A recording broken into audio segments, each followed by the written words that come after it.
Hi, this is Jake with Politics by Jake, PB&J.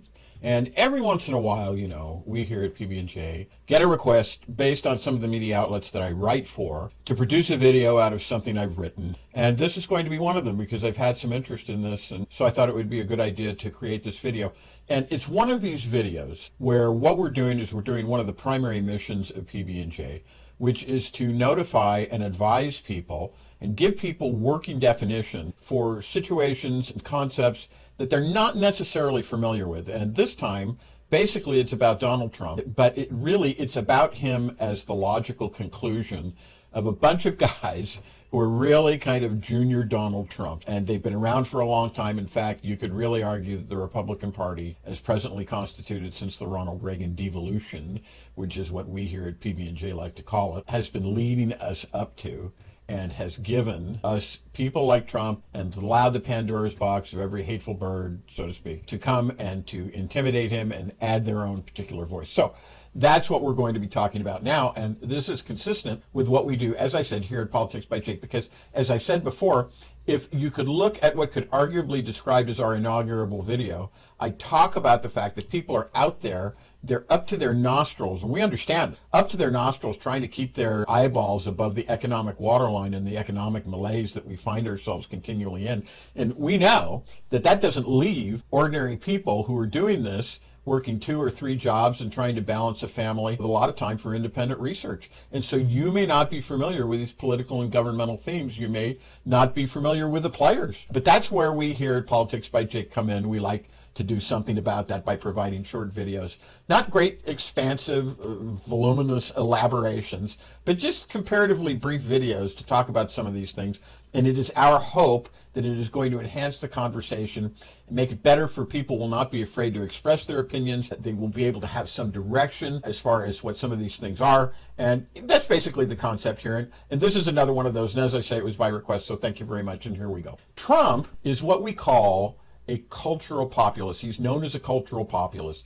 He appeals to several different kinds of people. They are not necessarily all uneducated. And, I could say as an aside here, more's the pity. This speaks to the failure of the educational system, even at the collegiate level.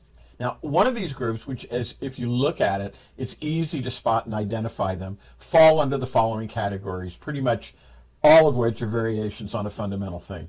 And the first one is the rubes, R-U-B-E-S, and yes, that's right, I said it, rubes. These are uneducated, they're backwoods, they are hicks, they are not necessarily bad people in and of themselves. In fact, they are often possessed of a strange kind of morality. And for a video example, go ahead and watch the 2 main protagonists in the movie Boondock Saints. But they're backwards, they're resistant to reason, in derogation to opinion. And Socrates, of course, said that opinion is really the lowest form of human thought. People have said, there's the old saying, opinions are like elbows. Everybody's got them. Actually, they said something else, but I won't descend to that level. But everybody's got an opinion, and that's, if you're just using opinion, that's not the greatest level of thought. So that's what Socrates said, and other people have said so too.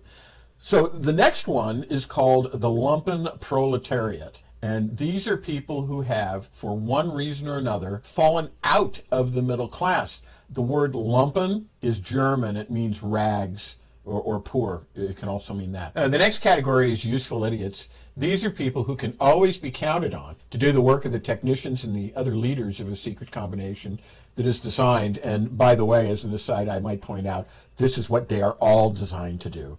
To get gain, and when I say gain, I mean money, possessions, gold, crypto, what have you, and power. Such persons can always be counted upon to act against their own best interests, which are so fundamentally understood by most people, hence the term idiots, as in only an idiot would do something like this, that type of thing. The next category is suckers. These are the credulous. These are the easily led, the easily swayed. They have a marked inability to think critically.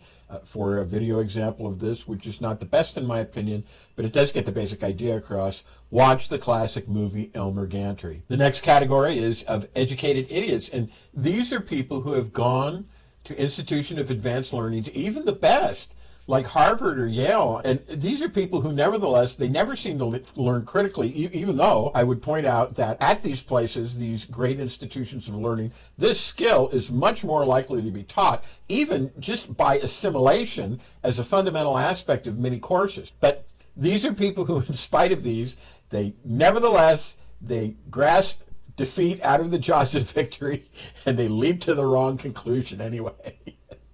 In almost all of these cases, except for number 5, these people have somehow, and for whatever reason, and in so saying, I do not assign blame here. We're trying to understand this stuff, so I'm just saying, they have given up on their dreams. Now, one should never do this, although in my opinion this is excusable. Life sometimes puts tremendous roadblocks in a person's way, and getting through these seems not always possible.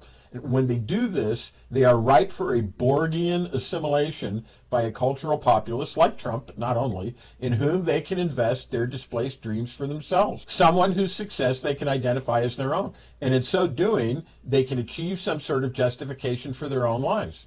And that is what I wanted to make the observations on, because we see these people who follow these cultural populists, and Trump is not the only one. There are others waiting in the wings, and we wonder about them. So this little video anyway is designed to give some input on that, and hopefully it's been good. I hope you appreciate it. And that's all for now. So this is Jake for Politics by Jake, and I will see you in the next video.